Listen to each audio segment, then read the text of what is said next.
Hi there, welcome to Transformer Trailer Sales. Today I'm going to be walking you through your 2025 Wildwood 179Dbk. We are just going to start off with the back of the unit. If you do notice, you are pre-wired for a Furion observation camera, as well as a liquid collapsible stair system. If you'd like to get set up with that, either of those, you can contact the parts department. The liquid stair system is going to be a great little addition, especially since you did go with the solar option, so you can get up there and periodically clean those panels once it's needed. You do also have your spare tires straight at the back there. Then coming along the passenger side of the unit, pulling this bumper cap off, you do have caps on either side. It's typically where you're going to want to store your sewer hose after your first use, as it's just the best way to keep it, just because you can keep most of the smell out of the unit. We do have a brand new one located inside the front compartment, which is why there's not one in there yet, and it does just press into place like so. Next, you got your stabilizer jacks. You do have stabilizer jacks in all four corners. You just have your 3/4 inch drive nut here. We include a manual 3/4 inch drive tool inside the front compartment, which I'll go over once we get there. Hooking that tool up to there, running this foot down to the ground. Once the foot contacts the ground, just giving another 1/8 turn to snug it up. It's going to take any bounce or sway you see we have in the unit right now away. Additional note for that, these are stabilizing jacks. They're not leveling jacks. It's also a good thing to keep in mind if you're using an electric impact, just being mindful of how much torque you put on them. It's pretty easy to bend them. You got your 2 low point drains right up from there. So if you don't want the water going stale or stagnant because you're leaving the unit for a while, or you just want to crack them open after you're done winterization to allow some of that antifreeze out, it's a great way to do that. Coming a little more to the front, you got your main sewer outlet, taking and twisting that cap off. You got those 2 ears. Those are the same ears your sewer hose are going to have. Lining them up with the notches on the end like so, twisting and locking into place. Get you locked in. Got your gray valve and your black valve. You always want to start with your black valve first. This will be your dirtiest water filled from your toilets. Then you can come behind that with your gray valve, which is typical cleaner water filled from your sinks in your shower. Additional to the black valve, you got your black tank flush over here. Taking that cap off. If you're noticing false monitor panel readings or just an odor around the unit, threaded garden hose in there. You're going to see there is a caution sticker there that's just stating that you do have to ensure that the hose is connected and the tank is open. Reason being is if you're pushing pressure into the tank, that pressure has nowhere to go. It could expand the tank to the point of cracking. So just keep that in mind whenever you're using it.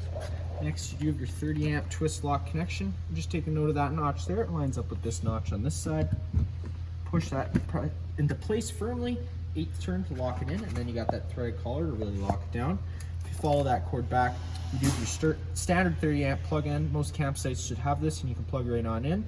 But let's say you have the unit at home and you want to run your fridge and your lights, or your campsite only has 15 amp service. We do include that 15 amp park adapter, which is just your standard household outlet. Just keep it in mind whenever you're using it. It's just really to run your fridge and your lights and charge up your battery. You're not going to run your air conditioner off that, otherwise you do run the risk of tripping your breaker. Next, we're going to have your exterior shower. Pretty simple. Standard 751 key. It'll come included with your unit. Sticking it into the lock like so, twisting and opening it up. You got hot and cold water and a swivel head shower head. Nice little feature. Got your fresh water fill, so if you're out boondocking or your campsite doesn't have service, pull this cap off, put a garden hose in there, and you can fill that up. And that's what your water pump draws off of. The drain for it is just right down below here, right below the floor. Let that cap, loosen that cap off. The cap's going to come off and allow all that water to drain out. Now if you're at a site with service, you can thread a garden hose into your city water connection, turn it on. It's going to pressurize all those lines without the needing to run your water pump. Next, we're going to come over to our hot water heater service port. Main thing you're going to worry about, you got your power switch, which sends 12 volt power to the thermostat inside. Then you do have that pressure relief valve. A note just about this water heater a little bit. It's not like your standard water heater. If you've had a trailer before, typically before they had tanked water heaters and you had to bypass them when it came time to winterization. This is the total opposite. There shouldn't be any bypass valves behind it, and if there is, you don't touch them. You do run antifreeze through the system, of course with it off, and then once you're completely done your winterization process, while you're cracking those low point drains, just crack your pressure relief valve, leave it cracked open for the duration of winter. That way once that antifreeze starts gelling up, it has a place to go and it's not going to crack your coils, cause you any grief. You got your furnace exhaust. Whenever that's on, it's going to be blowing out hot air, so just be mindful of that. You got your compartment, which does go straight through to the other side.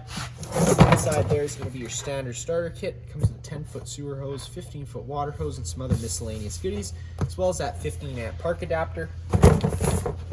Nice thing about this compartment here is you do get interior access. That's a nice little feature. Now coming around to the front of the unit, you got your two batteries right up front, which this customer opted to go with. Right at the front, you got your battery disconnect with it in the on position like it is now. The batteries are connected to the unit. If you were to turn that to the off position, the batteries would become disconnected from the unit. Underneath this cover here, you get your dual propane tanks, which again, this customer did opt to go with. Most of the time, you get what you need done just by lifting up the top of this cover. But just for the purpose of the video, I will pop it right out of place. Pull this up and out. You can notice it was a bungee cord underneath there. Typically, we are going to have that connected when you come to pick it up. So just be mindful of that. Up front, you got your front regulator. It's got that selector valve up top with the arrow pointing this way. You're going to be drawing off this tank. If you were to point it to that opposite way, it's going to start drawing off this tank. And whenever you're turning it on, just counterclockwise and slowly all the way, just like any standard barbecue. That opens up the flow of propane to the unit. And since we are talking about propane, one thing I'm going to go over now so I don't have to go over it inside. Whenever you've had the propane system off for a while, sometimes it can allow air into the system. So sometimes if you've had it off, you get to your campsite and you come to turn it on. The best thing I recommend doing is go to fire up that stove right away. It's the easiest way to purge all the air out of the propane lines. So that way when you go to fire up your water heater or furnace, you're not going to get any fault codes, because both of those do only try to light a few times before they will throw a fault code. So it's just one thing to keep in mind. Coming around this side here, you got another solar outlet plug-in in case you had a portable panel. You did opt to go with the one on the roof, so you shouldn't need to use it. Inside the compartment, you got that 3/4 inch jack tool strapped to the floor there.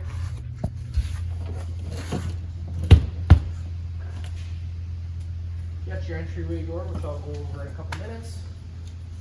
Last but not least, for the outside anyway, you got your little exterior kitchen area.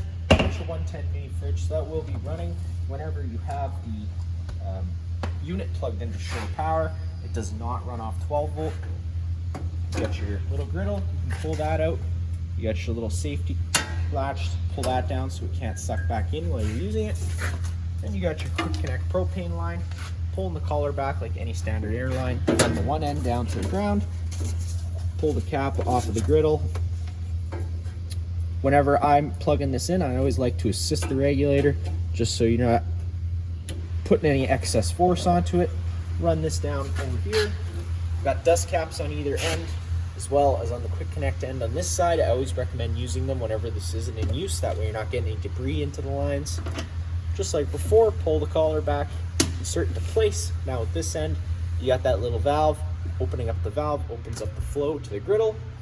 Now you would have running propane up top.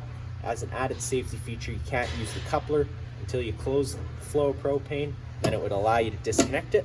And then of course, because you're done putting your dust caps back on, and you can just reverse that whole process for putting it back in. Now to get inside, just taking that assist handle, pushing it up, holding it 90 degrees, it'll lock into place. Then you can pull your stairs. Just gotta pull them straight towards you, flip the last one down.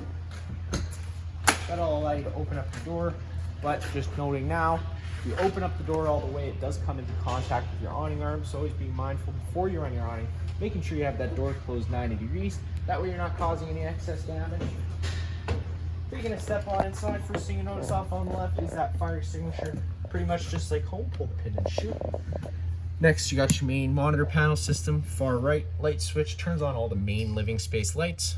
The next is going to do a little LED strip light underneath the awning. Then you got your water pump switch, which draws out of your fresh tank. You got your monitor panel system. Pushing each button will tell you the corresponding level. And then you got your awning power switch. Pushing that button down will allow that awning to make its way out. Of course, making sure the door is closed 90 degrees.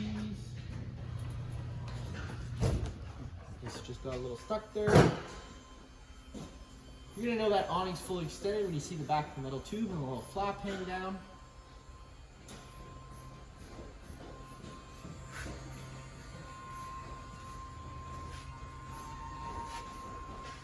So there you go, you got that flap hanging down, and then you'd be able to see the back of the middle too. Now before we start reading, you can take any arm, front or rear, putting one arm here, one hand here, pinching in the two notches. Then you can lock it into place into this hole here. It's going to change the pitch of the awning head, allowing water to now run off. Now if you like that angle better, because it does allow for more shade underneath, of course you can do the same thing with the front arm. Just making sure before you do run that in, always making sure that you, for both arms, putting them back to their original position. So that way once you bring in the awning in, it's not putting any excess force on anything, running the risk of bending anything. And of course, whenever you have your awning out, always keeping an eye on the wind speeds, because it doesn't take much to cause some damage. And then bringing it in is as simple as pushing that up button, holding it up. The awning is going to start rolling its way in, and once the arms contact the side of the trailer, the motors will automatically cut out. Over here, you got your little portable JBL speaker system, little thing Wildwood included. You just have to pull up, and it slides right out of place. So you got tunes inside. Of course, it has Bluetooth, so you can hook up your phone, take it to the beach with you once you charge it up and everything, and then you can clip it back onto the wall whenever you're not using it. Then over here, you can notice we do have your pre-mounted solar controller. So there's going to be a bunch of different settings that go super in depth. So I'm going to recommend going over the owner's manual to set up those, but we do have it currently set up for your basic charging needs. If there's sun outside, it's going to be applying a charge to the battery. Of course, the amount of sun is going to depend on the amount of charge it's going to apply. Other than that, you got your main Murphy bed style up front. Just removing the two side bolster cushions out of the way. That'll allow you to pick up the foot of your couch and allow that to fold out. Then you can take your bed, fold that down, and you have yourself a bed. And you're going to notice on either side of the bed, you do have sleep app access on both sides. And then to get that back up, just folding the bed back up, lifting it up and out of the way. Then you can grab your foot of your couch, and while you're grabbing the foot of the couch, you kind of have to grab the top just to get it to assist it back into place and go back into a seating position. Lots of storage all throughout this unit. Just of course, whenever you're using the storage space, always being mindful of drain, water lines, and wiring. You just don't want to interfere with that too much. Put your side bolsters back into place. Of course, if you're using it as a seating area. Over here, you do got your fire exit for the unit. You got this little tab here. Pulling that, it's going to pop that screen right out of place. Then you can take your hand and push it out, hop on out of the unit. All the blinds in the unit are going to work the same way. They're just going to kind of sit where you leave them. Up here, you're pre-mounted for a TV. This pops right out of place, so you can put your TV on there. Of course, just being mindful of how much space you have between the walls. But if you were to want to change up your mount, you could do so. Just keeping in mind, the backer only goes so far. Up top, you got your plugins. You are prepped for a King Wi-Fi system if you'd like to get set up with that. Again, just contacting a parts department. And then you got your cable satellite outlets. And of course, this little black button, pushing that on turns the green light on. That's supplying power to the antenna on the roof. Whenever that's on, it's also improving your radio frequency and cell phone frequency. So typically when I get to my campsite, I always turn that off. But whenever you're done using the camper, try and remember to turn it off because it does draw power from the battery. Now in your dinette space, it's a nice little spot. Big window, again, another fire exit. This one works kind of the same way, but just lift that tab, slide your window, and then allow you to slide your screen, and you can hop on out. Locking that back into place, of course, if you're traveling. Blinds, again, sitting in wherever you leave them. This binder here is going to contain all your manuals and everything for the unit, as well as a couple checklists we provide for you to go over. And then, of course, your keys. Tabletop. You can make this into a bed in case you were to have more guests. Just having to pull the bottom of the bottom table legs out of their holes, set the tabletop on its desired ledges, and then you can pull out your cushions and set them in the middle so you'd have yourself another sleeping space. Kitchen area, pretty simple. Like I went over in the front, I would recommend if you've had the propane system off to just fire up that stove quickly. You got accent lights you can turn on as well. To light it's pretty simple. You're pushing it and pulling it over to the light option. That it operates the igniter. Gas starts coming up. It fired up pretty quickly today, but I did have the system running earlier, which is probably why. whenever you're running this, I do recommend running your range hood so you can help evacuate some of those fumes. And because we're going over that, I will mention this unit's equipped with an LP detector. So if this guy ever starts going off, don't panic. Just turn off the main supply of propane at the front of the unit and open up some windows and vents to get some fresh oxygen inside. And I will note that it is very sensitive to cleaning chemicals, so if you were cleaning around it and sprayed a harsh chemical around it, use your best judgment. Typically, it could just be that. Furnace output, it's going to put all its air out of here, so if you wanted to get a little fan to blow things around, you could. Up on the wall here, you got your thermostat for your furnace. This is only going to fire the furnace. Sliding this knob all the way to the right is its hottest setting. Anywhere before that is a warmer setting.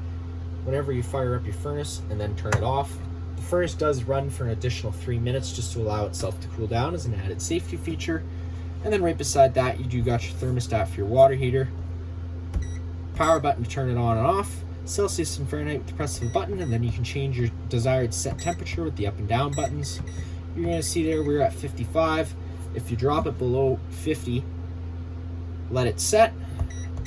You're going to see it's locked to 50. It's just an added safety feature so kids can't scold their hands. If you push and hold that up button for 5 seconds, it does unlock it and it'll allow you to go up to 55 if that's where you desire it.